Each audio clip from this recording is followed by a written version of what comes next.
নতুন করে যারা আসবে রেস্টুরেন্ট বা টেকওয়েতে, তাদের ক্ষেত্রে আমাদের রেস্টুরেন্টে বা টেকওয়েতে যে পজিশনগুলি নরমালি থাকে সেটা হচ্ছে রেস্টুরেন্ট ম্যানেজার, শেফ বা বিভিন্ন ধরনের শেফ থাকতে পারে।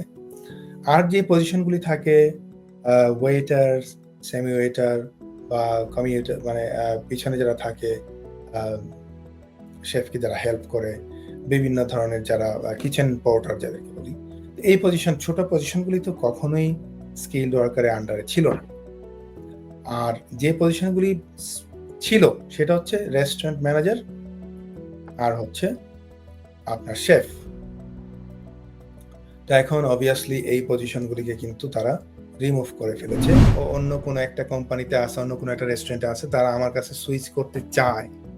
সেই ক্ষেত্রে কিন্তু আপনি ইচ্ছা করলে এইভাবে লাইসেন্সের অ্যাপ্লিকেশনটা করতে পারেন। এটা আপনি অবশ্যই এই ট্রিকটা আপনি খাটাতে পারেন। বড় রেস্টুরেন্টগুলিতে সাধারণত ধরেন আপনার HR ম্যানেজার থাকতে পারে।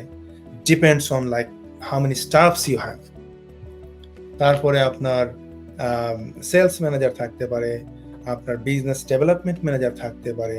যদি আপনার অনেকগুলো ব্রাঞ্চ হয়ে থাকে বা রেস্টুরেন্ট হয়ে থাকে, আপনি হয়তো একটা বুমিং বা একটা নতুন একটা ব্র্যান্ড তৈরি করেছেন যেটাকে আপনি এক্সটেন্ড করতে চান, সেই ক্ষেত্রে কিন্তু আপনার এই পজিশনগুলি থাকতেই পারে। Stonebridge Legal Solutions Limited, your trusted immigration partner.